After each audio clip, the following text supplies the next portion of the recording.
Pai, do Filho e do Espírito Santo. Amém. Sejam todos bem-vindos à segunda catequese sobre a Sagrada Escritura na Igreja Ortodoxa. Esta é a segunda aula sobre as Sagradas Escrituras na Ortodoxia. Caso você não tenha visto a primeira aula, ela estará disponível no nosso link na descrição.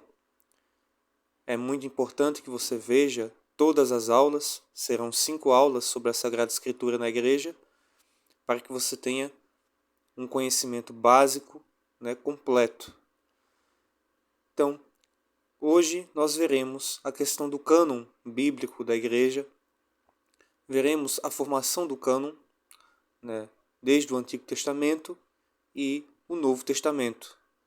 Também irei dar uma opinião pessoal sobre as traduções da Bíblia no português, qual a tradução que eu considero um pouco melhor, e assim como na aula anterior, esta aula possui também alguns textos que eu preparei aqui, que vocês podem printar para pesquisar depois, para se aprofundar nos assuntos. Cada assunto aqui é muito profundo, é muito extenso.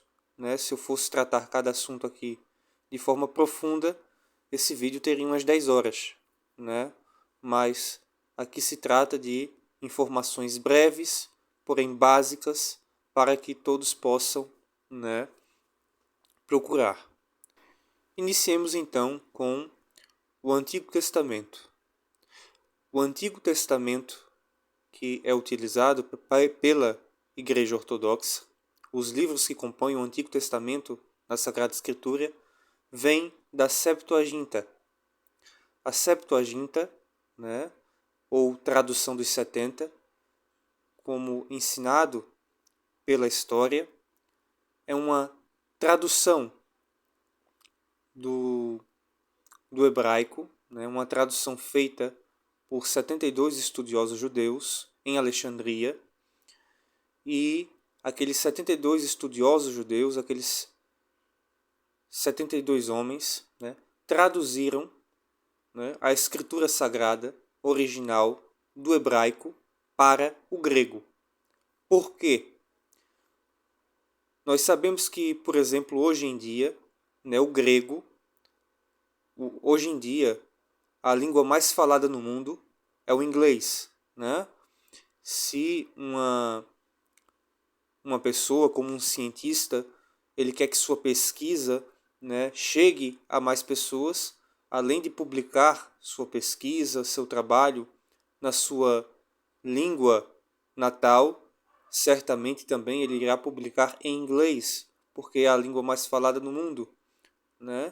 E muitos artigos científicos, muitos textos, muitos livros, muitos estudos são lançados em inglês, porque é culturalmente a língua mais falada ao redor do globo.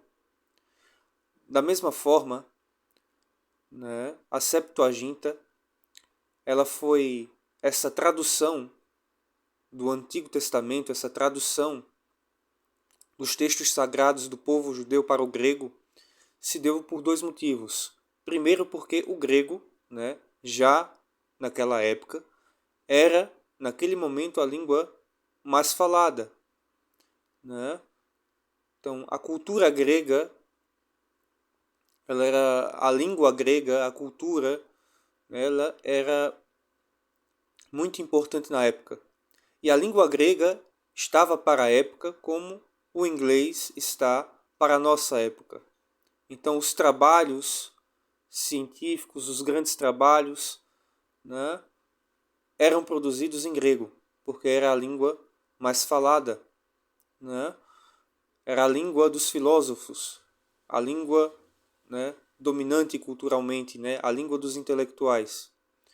E, como muitos judeus estavam vivendo fora de sua região original, muitos não falavam mais o hebraico ou o aramaico, como esses judeus que estavam em Alexandria.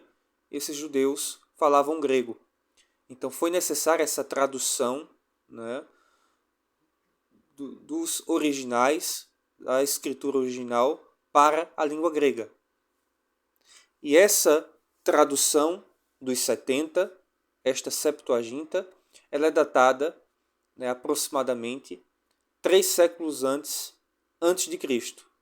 Então, 3 séculos antes de Nosso Senhor encarnar no seio da Santíssima Virgem Maria, foi realizada esta tradução, dos textos originais do hebraico que se perderam.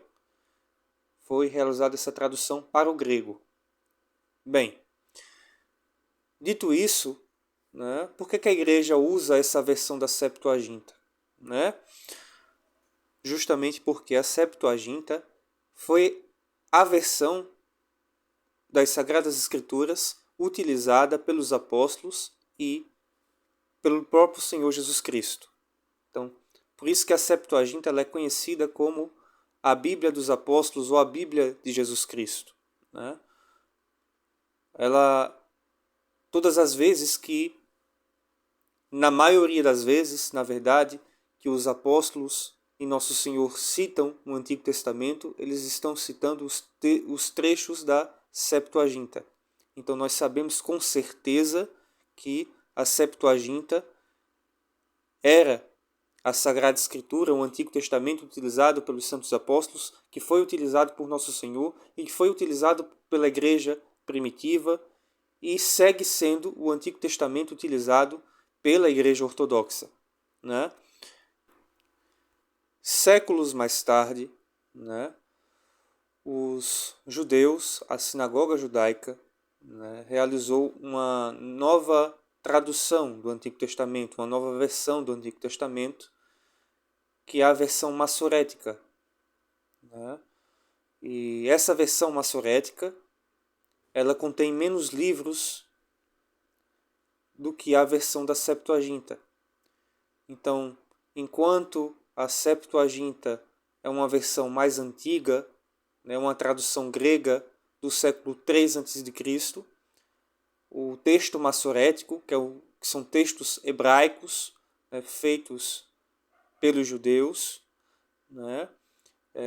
essa versão ela é datada mais ou menos, se não me engano, estará aí no texto de forma exata, mas mais ou menos entre o século V e o século VI depois de Cristo.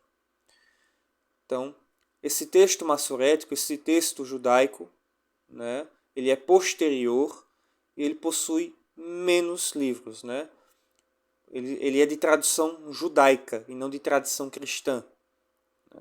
E como sabemos pelos manuscritos descobertos no Mar Morto, temos hoje a certeza de que a Septuaginta, essa tradução grega dos 70, ela é mais antiga e ela é uma tradução mais próxima à tradução original da Sagrada Escritura no Antigo Testamento. Então, é esse um dos motivos de por que o Antigo Testamento protestante, que as igrejas protestantes utilizam, é menor que o Antigo Testamento da Igreja Ortodoxa. Possui menos livros. O Antigo Testamento da Igreja Ortodoxa possui 49 livros, enquanto o Antigo Testamento protestante possui 39. Por quê? Porque os protestantes não usam a versão grega, a Septuaginta, a versão mais antiga que foi utilizada pelos apóstolos e por Nosso Senhor Jesus Cristo. Mas eles usam a versão mais recente, a versão judaica, que é o texto massorético, o texto hebraico. Por isso que a Bíblia protestante no Antigo Testamento possui menos livros. Porque a versão do Antigo Testamento que eles estão utilizando não é a versão usada pelos apóstolos, não é a versão da Septuaginta, mas é a versão judaica, que é posterior, de séculos mais tarde. Já a diferença entre a Bíblia ortodoxa e a Bíblia latina da Igreja de Roma, ela se dá em alguns livros do Antigo Testamento. Inicialmente, a Igreja de Roma também utilizava a Septuaginta, mas quando o Papa Dámaso pediu para São Jerônimo fazer a Vulgata, né, a tradução do texto grego para o latim, para a língua da igreja no Ocidente. Então, São Jerônimo acabou também sendo influenciado por judeus e escreveu a maior parte, né, a maior parte da sua tradução do Antigo Testamento foi também do texto massorético, né, foi também do hebraico e não do grego, né. E por isso, né, o Antigo Testamento da Igreja Romana ele é composto por parte do texto massorético e por parte do texto da Septuaginta, que ficou de fora dos livros protestantes. Então, o Antigo Testamento católico romano, né, ele possui uma parte, né, da Septuaginta e ele possui uma parte do texto, né, hebraico, massorético. Então, essa é a diferença. Então, o Antigo Testamento da Igreja Ortodoxa é totalmente a Septuaginta, a tradução grega, né, do Antigo Testamento.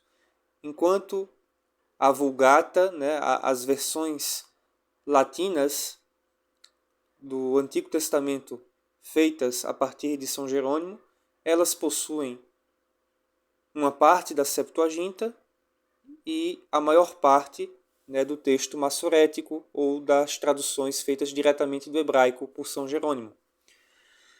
Isso dá algumas diferenças, né, no Antigo Testamento.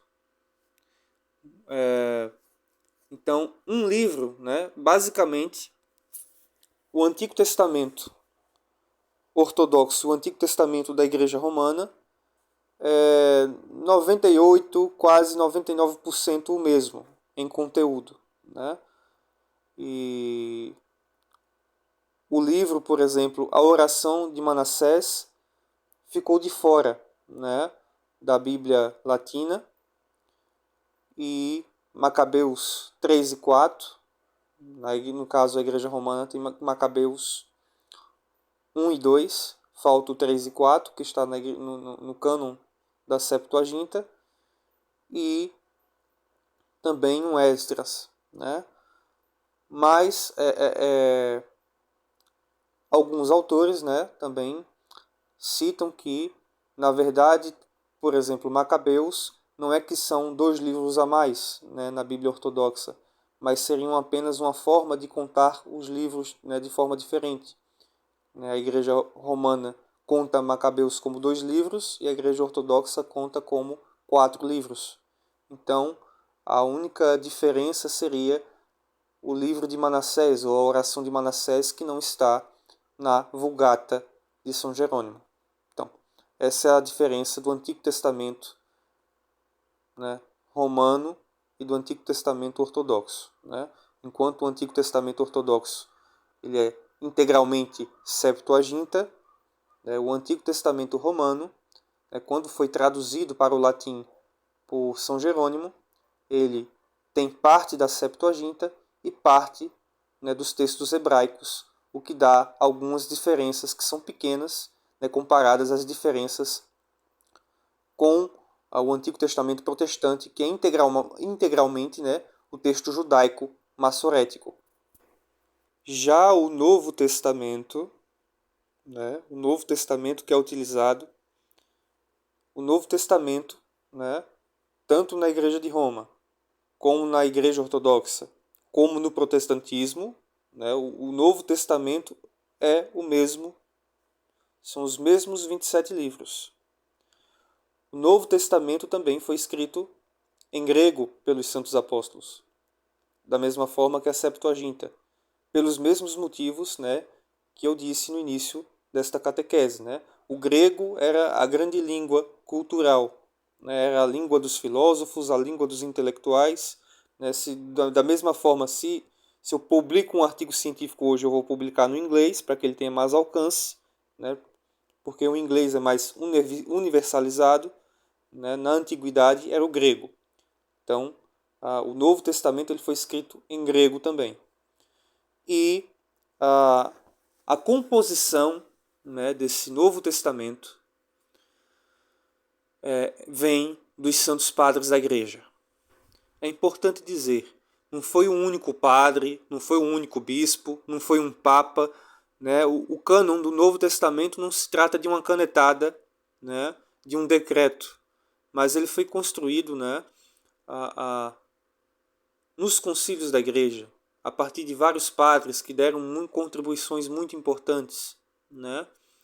E entre eles se destacam Santo Atanásio, patriarca de Alexandria, que foi o primeiro, né, a falar exatamente dos 27 livros que compõem o Novo Testamento e de falar deles como sendo os canônicos. Temos Santo Ireneu de Lyon e muitos outros, né? Então nós vemos que a construção do cânon do Novo Testamento ela é assegurada pelos padres da Igreja Ortodoxa, pelos santos padres, né? Pelos concílios ecumênicos da Igreja. Os santos padres como ovelhas de Cristo, que reconhecem a voz de seu pastor, souberam distinguir quais eram verdadeiramente os livros inspirados por Deus, daqueles livros que continham heresias, de evangelhos, como por exemplo o Evangelho de São Tomé, Evangelho de Maria Madalena, né?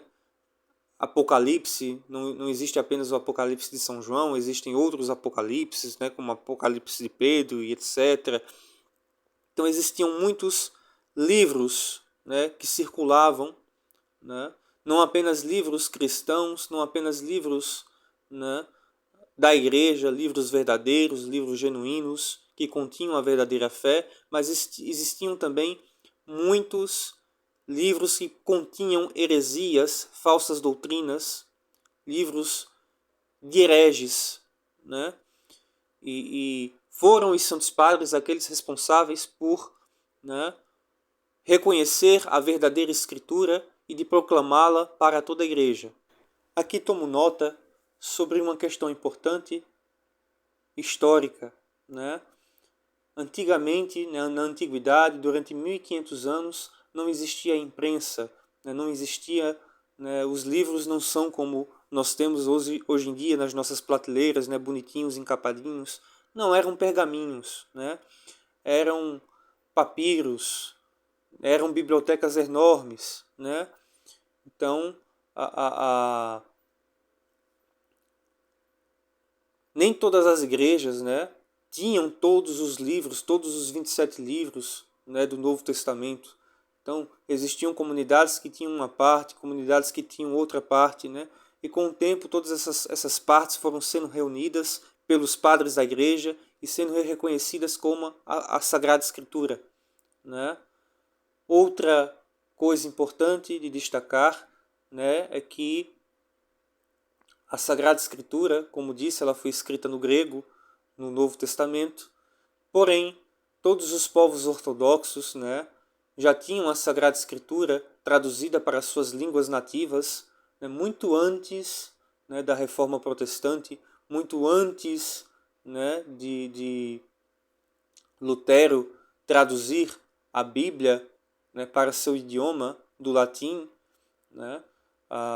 Todas as igrejas ortodoxas locais já tinham a Sagrada Escritura na sua língua natal. Não só a Sagrada Escritura, com a liturgia, os ofícios, etc. Né? Porque lembremos que no Ocidente, durante muito tempo, né, a Bíblia da Igreja de Roma ela só existia no latim, né, só existia a tradução latina. Então todos os países, né, onde a Igreja Romana era a igreja oficial, né, a língua e os ofícios, os serviços religiosos se davam no latim e não na língua nativa ou língua vernácula, como é dita aqui no Ocidente. Então, na Igreja Ortodoxa, no Oriente, isso foi diferente, né? Todos os povos, apesar de grande parte e a maior parte das igrejas serem gregas, né, de língua grega, porque, como eu disse, o grego era a língua oficial no Oriente, mas os povos ortodoxos, né, os povos árabes, né, os povos eslavos, né, sempre tiveram a Sagrada Escritura, né, no seu idioma natal. Não só a Sagrada Escritura, mas todos os serviços religiosos. Por fim, né, sempre me perguntam, né, no privado, qual a melhor versão da Bíblia em português, né? Sendo que nós não temos ainda uma versão ortodoxa, algo que acredito que ainda vai demorar, né? Não é tão simples fazer uma tradução da Sagrada Escritura e, como sabemos, aqui no Brasil não temos uma única jurisdição da Igreja Ortodoxa.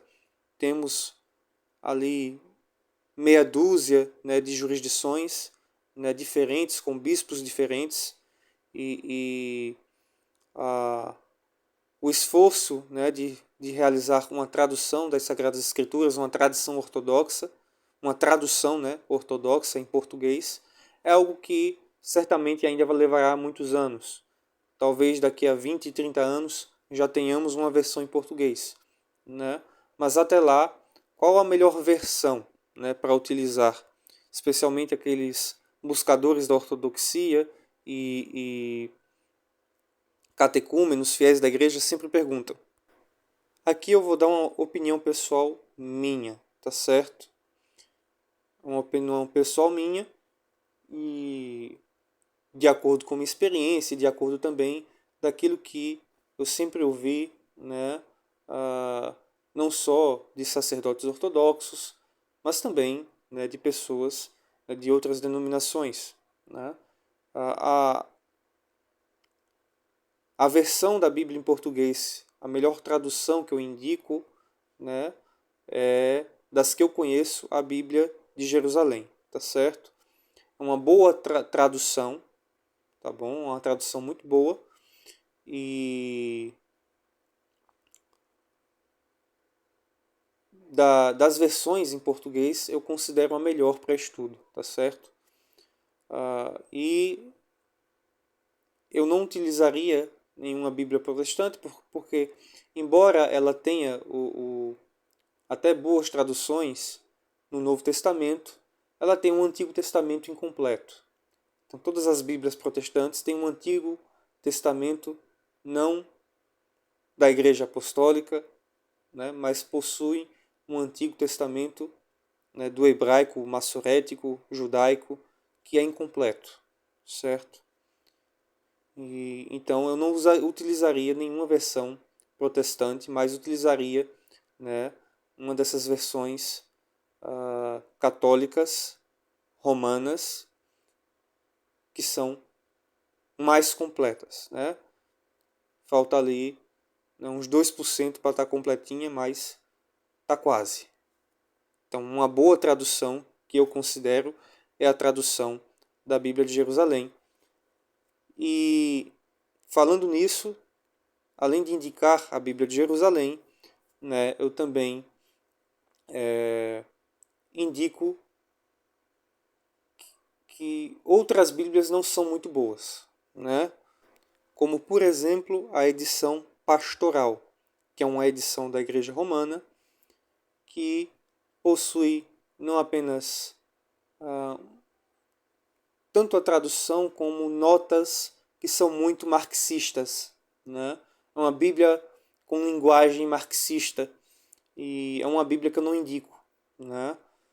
Assim como Bíblias que vêm com aquela ideia de tradução com a linguagem de hoje, né? Uma tradução modernista, onde muitas vezes possuem deturpações ou entendimentos forçados, né?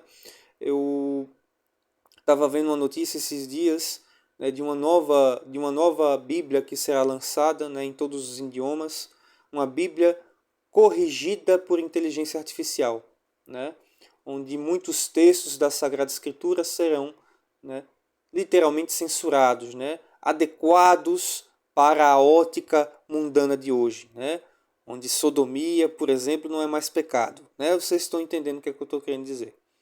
Então, independente da tradução que você vai utilizar, eu não recomendo essas traduções modernistas, tá certo? Então, sobre tradução, uma opinião pessoal minha, né, acredito que a Bíblia de Jerusalém em português é uma boa tradução, e versões, né, como a João de Almeida do Novo Testamento é boa, mas o Antigo Testamento é incompleto, essas versões protestantes. Porém, mais importante que a tradução é a tradição, né? É o entendimento correto das Sagradas Escrituras. Porém, este é o tema da próxima aula, né? Na próxima aula, nós veremos a questão da exegese das Sagradas Escrituras, da interpretação das Sagradas Escrituras, né? Dando um spoiler, né? Buscaremos ver o entendimento e a tradição dos padres. Pois, como ficou bem claro e estabelecido nesta aula, a Sagrada Escritura é um trabalho da Igreja, é um trabalho dos Santos Padres. Sem a Igreja Ortodoxa, sem os Santos Padres, sem o seu trabalho, nós não teríamos a Sagrada Escritura. Então, se o cânon bíblico é estabelecido, é formulado e é promulgado pela autoridade dos padres da Igreja, a sua interpretação também se dá a partir dos padres da Igreja, né? Então, este será o tema da nossa próxima aula. Nós vimos hoje, de forma básica, rápida e breve, né, a composição da Sagrada Escritura no Antigo e no Novo Testamento, e vemos de forma clara que sem a Igreja, sem os Santos Padres, não teríamos a Sagrada Escritura.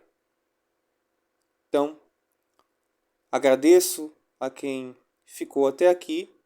Dúvidas, deixem nos comentários e sigamos até a próxima aula. Cristo está no meio de nós.